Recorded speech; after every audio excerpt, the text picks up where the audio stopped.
What's going on, my people? Eric or EIC here today, and finally, man, I got a Marowak sweep, like a full team 6v6 sweep. I told y'all. I mean, not finally, but a sweep without using like baton pass or anything.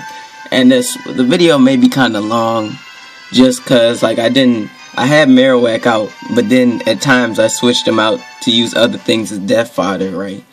And then I'd switch him back in, cause my whole strategy was, I have him adamant, like no speed, and then I have the Adamant with the trick room.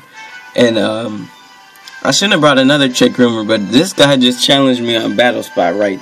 He just challenged me on not battle spot, but the passerby stuff. It was this Japanese dude. The first time he challenged me, like I beat him, but it was like close. It was like a 2-0. And then usually people leave after you beat him, but then he stayed in again, and then I fought him, and I'm like, okay, I'm gonna start figuring out this dude's moves. So then I beat him again the second time, and then the third time he stayed. I'm not even lying.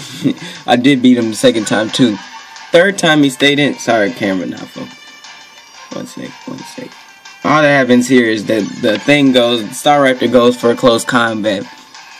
And you know, like a monster, my Adamant takes it. My Adamant has max HP, max special defense. And it basically just runs the light clay and the reflect and light screen, and then it has trick room and safeguard. So it has no attacking moves. So after all my other things die, that thing really just kind of loses the game for me. But right here, or like I was saying before, right, I beat him the second time, and then he actually stayed in for a third time. So I'm like, okay, this time I'm gonna try and get a Marowak sweep, since I know most of his stuff, and I know what moves his stuff got. He does make some pretty good predictions. That was the only thing that was getting him killed, because he was over-predicting, and the predictions were good, but I over-predicted his predictions and then went against him sometimes. But getting into the battle, right, he has an Aegislash on his team, so, and a Star Raptor, so it's kind of hard, even when he does send out the Star Raptor, to go for a Boomerang, because I know he might, like I said, switching the Star Raptor on something else, like he does right here. So a good middle ground play is to go for the double edge, like I did on the Swampert. And I double edged him twice. He couldn't take the second one. It must have been especially defensive, maybe even a defensive one, because this one is adamant with max attack in the thick club. This thing is a monster, as you'll see at the end. So that's one kill for Marowak. But you see, he is running the double intimidate, so it's kind of hard to keep Marowak in. And Onyx really served no purpose, but like I said, I wanted to get the sweep with Marowak, so I didn't want to use any attacking moves, so I did just set up the Stealth Rock just to kind of limit his switches, even if he did, just so I can have Marowak out for more kill time. Not as much to get it off as super damage, because a lot of his stuff doesn't even take a lot from the Stealth Rocks, except for the Star Raptor, but that still only takes like 20% maybe. And I said that you guys suck, because he runs a special Aegislash, and it seemed like he didn't have any moves to hurt this thing. Maybe Iron Head, I'm not sure, but he did have like Shadow Ball and Shadow Sneak and King Shield. I wasn't sure of his last move, but he never ended up staying in on Adamant, so he didn't have Secret Sword. So, pretty sure I get up the Reflect right here, and I switch into Onyx just as death fodder, because I didn't want this thing raping my Adamant. But with the Reflect up in the EV Light and the max defense, Onyx actually takes that really, really good. So I'm like, he's not going to stay in. He's going to fear the Earthquake or Stone Edge or something. So knowing that he would switch, I do a switch into my Marowak right here. I'm pretty sure. Yeah, I go into my Marowak, bashing heads. And this is what I was waiting for, man, the move tutors. I got another Marowak with Focus Punch, but this is what I was waiting for. Back in the days of Black and White, I used to get sweeps on top of sweeps with the dual punching moves. And my Marowak right here has Double Edge, Boomerang, Fire Punch, and Thunder Punch. I may want to a little bit overboard having Fire Punch and Thunder Punch, but usually I run Stone Edge. I'm like, you know what, I'll just take off Stone Edge for the Thunder Punch, since, I mean, they kind of hit the same exact things pretty much. Sometimes Stone Edge does better, and sometimes Thunder Punch does better for the water type. But you see there, the King Shield drops your attack when you use it. So I couldn't really stay in there with the Marowak, because I knew he was going to switch anyway, and I didn't want to waste my Boomerang PP if he was just going to protect. But right here he has the Greninja. I set up the Trick Room, then I set up the Light Screen, because I knew this one would be special. just from the past games. Now you can't even tell since Greninja gets access to so many different types of moves. But I knew this thing was going to be special, so I set up the light screen, and I don't know, could take that really good. Unless he got frozen. And I sent my camera up right here, and like I said before, since I was trying to get the Marowak sweep, I didn't do anything with the other Pokemon. They were just used as kind of like bait to make them swap, so then I could swap back into Marowak. And I think he knew what I was trying to do, because a lot of the times I could have easily went for like the eruption right there, because I run a eruption mega camera up. I could have easily went for the eruption right there and destroyed his Aegis Slash. Or maybe not destroyed it, got it close since it wasn't shield mode.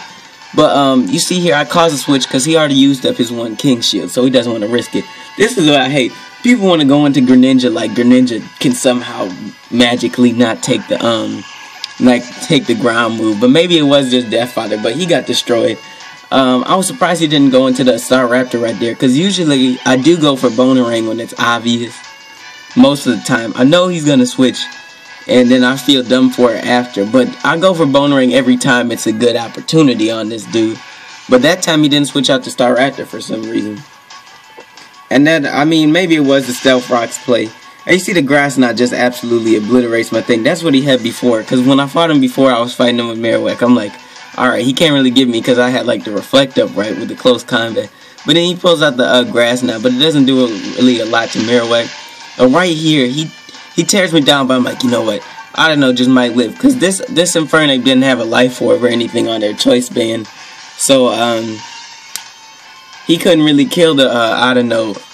I'm not sure if he could kill him or not. Maybe that was a low roll. He probably could kill the, I don't know, since it has max HP, max special defense.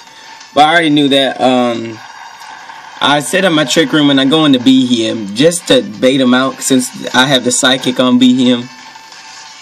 And I'm going to go back into my Marowak. Now this is a long sweep just because, you know, I was trying to get it like a 100% like sweep, just switching in and getting all the kills with Marowak without using Trick Room or, I mean, not Baton Pass, I got Trick Room just because Marowak's speed is so slow. Even if I ran the Jolly one, he wouldn't do too much. And right here, I go into I don't know, just knowing that I have some extra turns to set up. Because the light screen went out and this thing, I probably couldn't win into Marowak right here. But I go into, I don't know, just to set up another Trick Room for the rest of his team. And you see here, he gets the lucky critical and the Parahex. But I don't know, pulls through like a monster. And you guys may be wondering why the I don't know is getting its HP back. And that's because my I don't know runs Regenerator. So I just swap him in and out. That was another thing. I had to keep my I don't know alive and my Marowak the whole entire match. My rest of my team didn't really matter, but just keeping those two alive. So a lot of the switches, even though they seem like they benefited Marowak for the sweep, they benefited I don't know more just to get that more HP back. And right here he goes into the Staraptor, obvious play, gets the Intimidate off. But I stay in and go for the Thunder Punch. I'm like, maybe this might kill him. And since Stealth Rocks did do a little bit of damage onto him, I'm like, you know what, he might just stay in. Or I think he was probably going to predict the switch into I don't know and go for the close combat. But I just take him out there with a Thunder Punch. I think that's the second kill. He goes into Infernape. Even with the Intimidate, the Double Edge takes Infernape out. So that's 3 right there, I'm pretty sure. So I'm pretty sure he got the Luxray left, the Aegis Slash. Oh wait, well who did I kill? I killed Swampert. I killed Infernape. Dang man, this junk. I'll check at the end of the battle, because right now I'm kind of confused. But I know Marowak either took out 3 or 4 of his things. And he does get the Intimidate. I still am in from the last Intimidate, so I got a double Intimidate on. Take his Luxray out from a Bonerang, because he is not taking that. I think the double Intimidate, like, gets, like, cancels out the whole thick club since that doubles his attack. But even with that, it still takes him out. And I know his Aegis Slash is going to go for the King Shield, but I didn't want to get my attack dropped anymore, so I went for another Bonerang. And right now I only had like 2 Bonerangs left, so I was really hoping Marowak wouldn't miss. But right here, he pulls out the Shadow Sneak. If it were me, I probably would have went for the, maybe the Shadow Ball. But even, you see when he's not in the shield form, Aegis Slash can't take nothing. And look at that. 1 bone takes out the Aegis Slash. It's super effective, hits 1 time, and that's the match, man. I can't really give this kid a shout out since I don't really know how to say his name anyway. But yeah, took out this passerby. That's a Marowak sweep, and it's also Wi-Fi battle. Hope you guys enjoyed it. If you did, please like, comment, and subscribe. I'm gonna be trying. Me and Justin are gonna be trying to bring out some more content to you guys. School's still going, so Justin can only really upload on Fridays most of the time. And for me, I can upload sometimes during the week. Usually it depends on if I feel like it or if I got something else to do. But most of the time, I can upload sometimes. So that may sound confusing, but that's how it is. But yeah, man. If you guys stayed to the end of the video, if you watched it, thank you for your time. I hope we bring out some pretty good quality, and I hope you guys like the style we have here at XWD. But like I said before, like, comment, and subscribe. I'll talk to y'all later. If you got any questions or comments or anything, put them in the comment section. That's what they're there for. But yeah, alright, y'all. See you later.